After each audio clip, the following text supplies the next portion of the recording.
Yesus pegang erat tanganku, ku tak dapat hidup di luar kasih-Mu, Bapa. Jangan tinggalkan aku. Shalom Bapak Ibu Saudara-saudara terkasih di dalam Tuhan Yesus Kristus. Selamat kita berjumpa kembali di hari Minggu pagi yang indah ini, saudara-saudara, di dalam persekutuan kita bersama-sama dengan kebenaran firman Allah. Puji Tuhan, pada kesempatan ini saya akan masih menyampaikan tentang seri kedatangan Tuhan. Ya, seri kedatangan Tuhan. Maka dalam beberapa waktu ke depan, dalam pertemuan kita di video pemberitaan firman Allah ini, kita akan membahas tentang tanda-tanda kedatangan Tuhan. Nah, pada kesempatan pagi hari ini saya langsung mengajak kita membuka Alkitab kita di dalam Injil Matius pasalnya yang ke-24. Kita akan membaca ayatnya yang ketiga. Demikian bunyi firman Tuhan.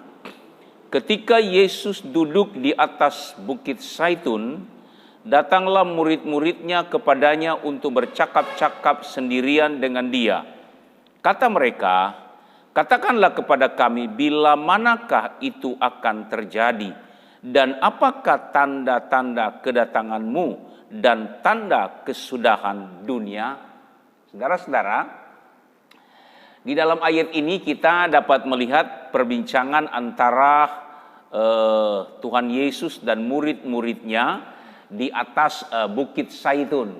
Ya, murid-murid Tuhan bertanya kepada Tuhan, yang di dalam ayat ini kita dapat menemukan di sana ada dua pertanyaan yang diajukan oleh murid-murid Tuhan kepada Tuhan Yesus. Pertanyaan pertama, mereka bertanya demikian, katakanlah kepada kami bila manakah itu akan terjadi. Murid-murid bertanya, Tuhan, kapan itu akan terjadi? Bila manakah itu akan terjadi? Pertanyaan kedua, tanda kedatanganmu dan tanda kesudahan dunia. Jadi ada dua pertanyaan. Nah, pertanyaan pertama ini, saudara-saudara, jawabannya sangat histori. Sangat-sangat histori, sebab jawabannya tentu ada dalam sejarah agama-agama dunia. Ya, kenapa demikian? Murid-murid bertanya sebab Yesus pernah berkata bahwa bait Allah akan dihancurkan. Di dalam Injil Matius pasal 24 ayat 2, Tuhan Yesus berkata, kamu melihat semuanya itu? Aku berkata kepadamu, sesungguhnya tidak satu batu pun di sini akan dibiarkan terletak di atas batu yang lain. Semuanya akan diruntuhkan. Jadi Yesus pernah menubuatkan tentang bait Allah yang akan diruntuhkan, bahkan satu batu pun tidak ada terletak di atas batu-batu yang lain. Pada kesempatan pagi ini kita akan membahas pertanyaan yang kedua. Ya. Katakanlah kepada kami tanda kedatanganmu dan tanda kesudahan dunia.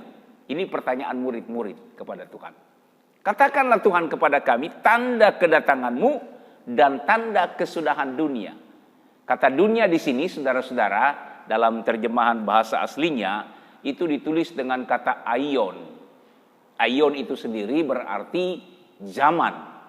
Jadi kalau saya sederhanakan, pertanyaan ini berkata begini, katakanlah kepada kami apakah tanda kedatanganmu dan tanda kesudahan zaman. Ini pertanyaan murid-murid Tuhan. Mereka bertanya tentang satu tanda, tetapi di dalam Alkitab ada banyak tanda yang diberikan oleh Tuhan Yesus, baik tentang kedatangannya maupun tentang kesudahan segala masa, kesudahan segala zaman. Nah, sebelum kita melanjutkan apa yang kita bahas pada pagi hari ini, saya mau katakan kepada saudara bahwa tidak semua orang senang berbicara tentang kedatangan Tuhan. Tidak semua orang, ya. Bahkan ada orang percaya yang tidak lagi begitu suka membicarakan tentang kedatangan Tuhan. Tidak begitu suka. Ya. Kenapa demikian? Rasul Paulus pernah menulis di dalam 1 Petrus pasal 3 ayatnya yang ketiga, demikian bunyi firman Tuhan. Yang terutama harus kamu ketahui ialah bahwa pada hari-hari akhir zaman akan tampil pengejek-pengejek dengan ejekan-ejekannya, yaitu orang-orang yang hidup menuruti hawa nafsu mereka. Jadi Alkitab sudah menulis bahwa di akhir zaman ini ada orang yang tidak suka tentang kedatangan Tuhan. Atau barangkali mereka sudah bosan membicarakan tentang kedatangan Tuhan. Sehingga mereka menjadi pengejek-pengejek. Mereka mengejek, sudahlah kamu memberitakan tentang kedatangan Tuhan. Kita udah dari lama memberitakan itu tapi tidak kunjung juga datang. Kedatangan Tuhan tidak datang-datang juga. Dia sudah bosan sehingga menjadi pengejek-pengejek. Ya. Mungkin juga itu efek dari seperti apa yang ditulis oleh Injil Matius pasal 25 dalam ayatnya yang kelima tentang 10 anak darah. Di situ diceritakan tentang bagaimana 10 anak darah itu menunggu kedatangan sang mempelai. Namun dalam mereka menunggu, mereka tertidur, saudara-saudara, sebab terlalu lama menunggu, membosankan ya saudara-saudara. Mungkin itu yang akan terjadi di akhir zaman. Banyak orang yang sudah bosan menunggu, mereka tidak mau lagi mendengar tentang kedatangan Tuhan. Tapi saya percaya bahwa saat ini saya dan saudara adalah orang-orang yang serius, suka belajar, suka mendengar, suka mau mencari tahu tentang nubuatan ini, tentang kedatangan Tuhan. Sebab kita percaya bahwa ini bukan nubuatan hoak, ini adalah satu realita yang akan terjadi dan penggenapannya itu akan muncul. Nah, saudara-saudara, apakah tanda kedatangan Tuhan? Dari sekian tanda, dalam pertemuan ini saya mengajak kita melihat satu tanda yang Tuhan sampaikan lewat firman-Nya tentang kedatangannya pada kali yang kedua. Saya ingin membaca satu ayat. Inilah satu tanda yang disampaikan oleh Tuhan Yesus di dalam Injil Matius pasalnya yang ke-24, ayatnya yang ke-14. Saya akan bacakan bagi kita, demikian bunyi firman Allah. Dan Injil kerajaan ini akan diberitakan di seluruh dunia menjadi kesaksian bagi semua bangsa. Sesudah itu barulah tiba kesudahannya. Nah, ini jelas sekali saudara-saudara. Injil kerajaan ini harus diberitakan ke seluruh dunia. Supaya menjadi kesaksian bagi semua orang. Setelah seluruh dunia mendengar tentang berita Injil ini, barulah tiba kesudahan segala zaman. Ini harus terjadi, saudara-saudara. Ini realita nubuatan yang harus tergenapi. Menjadi pertanyaan saudara-saudara, bagaimana seluruh dunia mengenal kesaksian tentang Dia? Maka supaya seluruh dunia mengenal kesaksian tentang Yesus, maka diperlukan pemberita-pemberita Injil. Sekali lagi, supaya dunia mengenal kesaksian tentang Yesus Kristus, maka diperlukan pemberita-pemberita Injil yang akan memberitakan Injil sampai ke seluruh dunia, sehingga semua bangsa mendengar berita tentang Yesus Kristus dan keselamatan yang dibawa olehnya.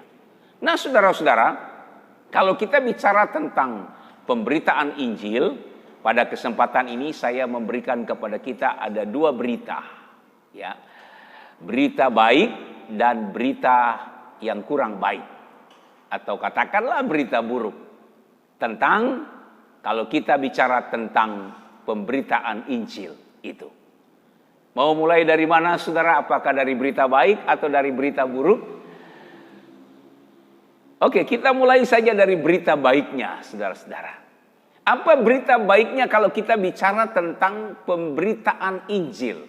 Ya, berita baiknya adalah ketika kita mendengar amanah agung Yesus Kristus untuk memberitakan Injil ke seluruh dunia, menjadi saksi bagi segala bangsa, maka ini membangunkan rohani kita, membangunkan semangat kita kembali untuk menjadi saksi.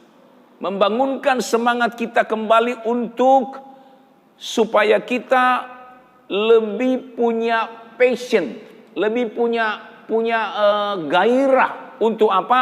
Untuk memberitakan Injil Kristus, Injil kerajaan Tuhan. Mungkin ada yang berkata begini, saudara-saudara, Pak Pendeta, saya ini kan bukan pendeta, bukan pekerja gereja. Bukankah tugas pemberitaan Injil itu adalah tugas orang pekerja gereja? Saya mau katakan tidak.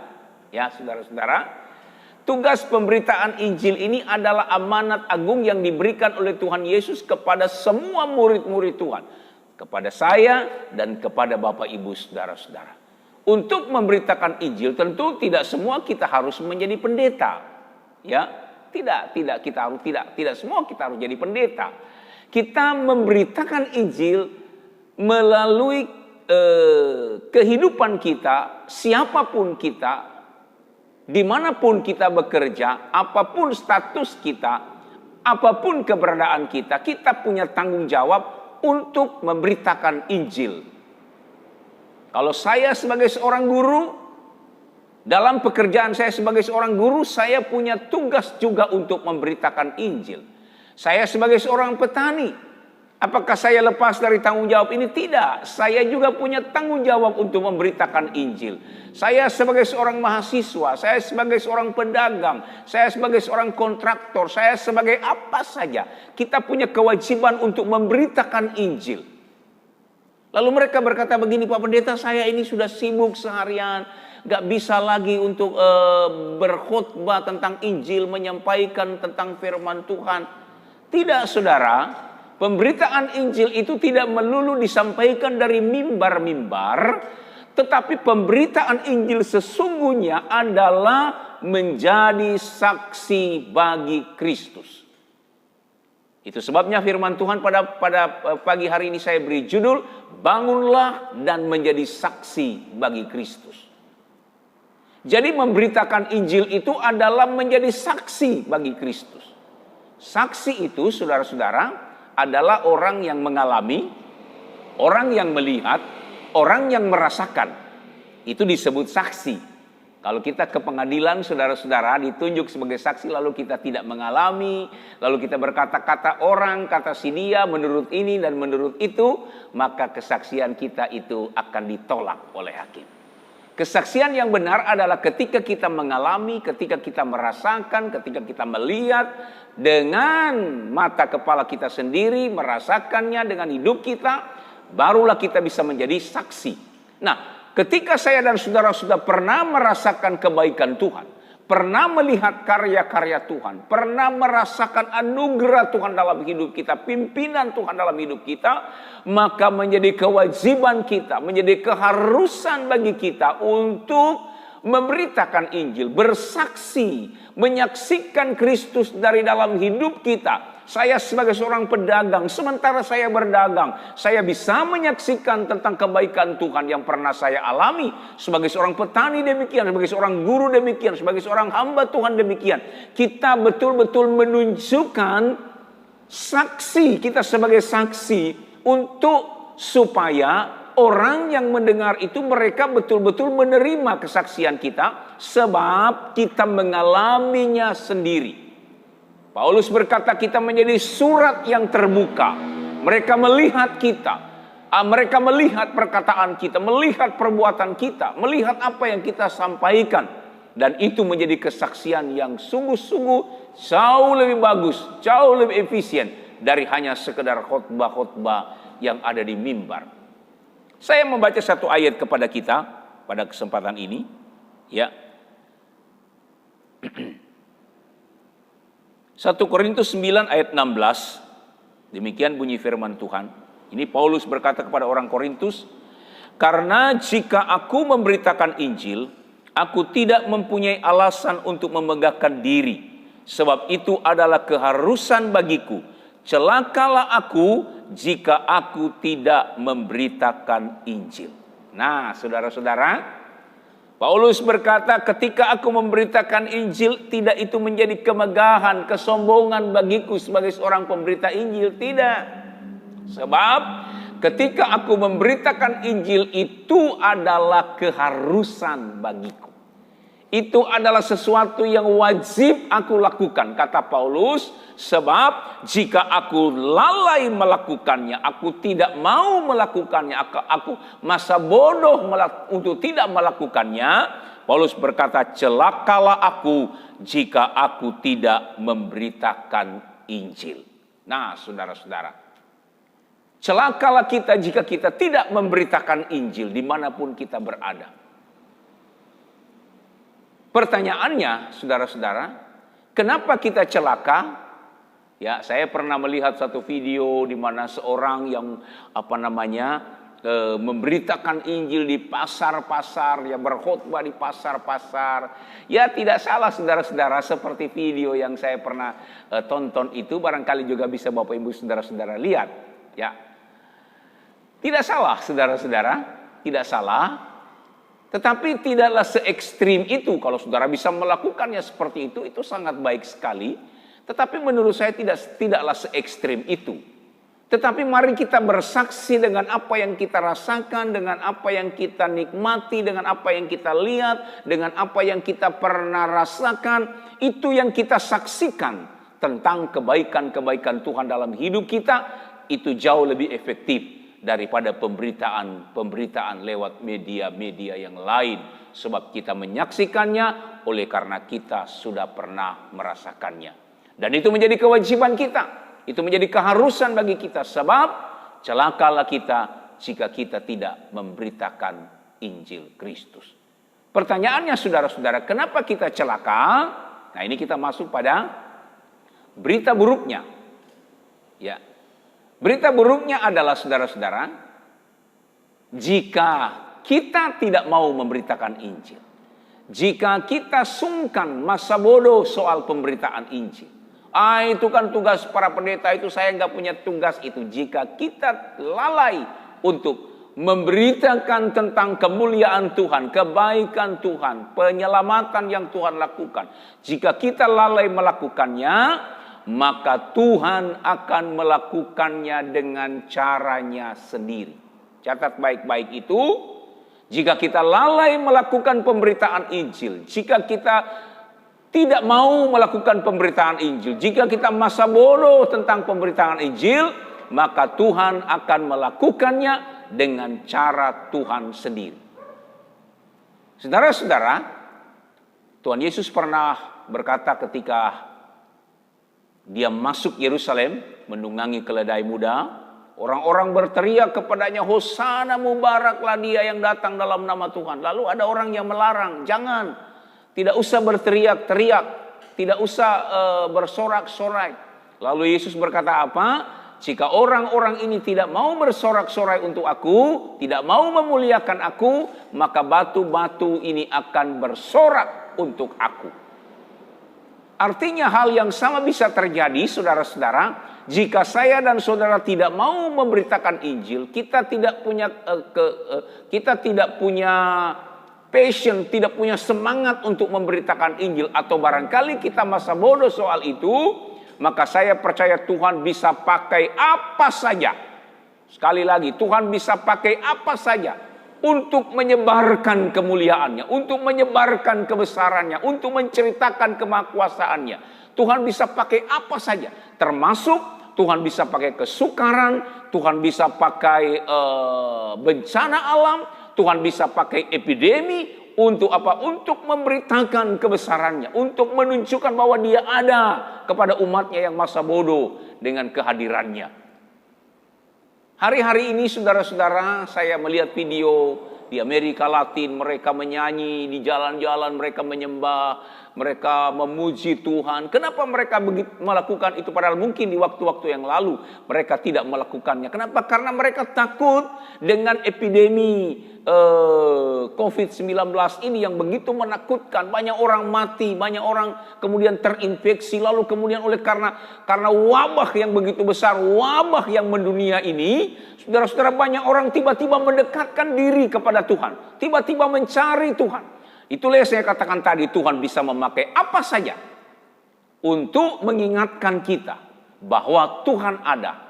Kalau umatnya tidak mau bersaksi tentang Dia kepada seluruh dunia, maka Tuhan akan memakai caranya sendiri. Dan jika Tuhan memakai caranya sendiri dengan kesulitan dan kesukaran, maka saya dan saudara juga akan terlibat di dalamnya, akan mengalami hal yang sama yang Tuhan perbuat bagi seluruh dunia. Ini catatan penting bagi kita, itu sebabnya di ujung pemberitaan firman Allah ini saya katakan sekali lagi, bangunlah dan jadilah saksi bagi Tuhan. Bangkitkan semangatmu, nyatakan passionmu untuk menjadi saksi bagi Tuhan dimanapun kamu berada. Sehingga dengan kesaksianmu, nama Tuhan dipermuliakan, nama Tuhan tersebar di seantero pelosok dunia ini. Dan itu artinya tidak lama lagi Tuhan Yesus akan datang kali yang kedua, menjemput saudara dan saya sebagai orang-orang yang dibenarkan olehnya. Dan itulah kesudahan segala zaman yang akan terjadi pasti di hari-hari yang akan datang. Puji Tuhan. Saya kira mungkin ini yang dapat saya sampaikan lewat video yang mungkin sudah sedikit lebih panjang dari video-video yang lalu. Tetapi mari sekali lagi lewat firman Allah ini kita boleh dikuatkan, dibangunkan kembali untuk menjadi saksi bagi Kristus Tuhan. Amin. Kita tunduk kepala, kita berdoa. Bapa di dalam sorga, terima kasih Tuhan. Tuhan sudah memberikan kesempatan kepada kami untuk mendengarkan kebenaran firman Allah.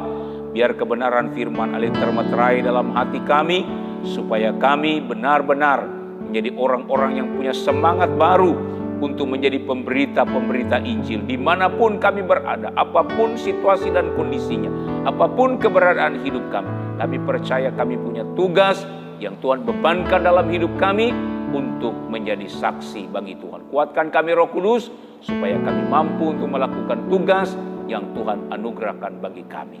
Terima kasih Bapa. Dalam nama Tuhan Yesus Kristus kami berdoa dan mengucap syukur buat firman. Haleluya, haleluya, amin.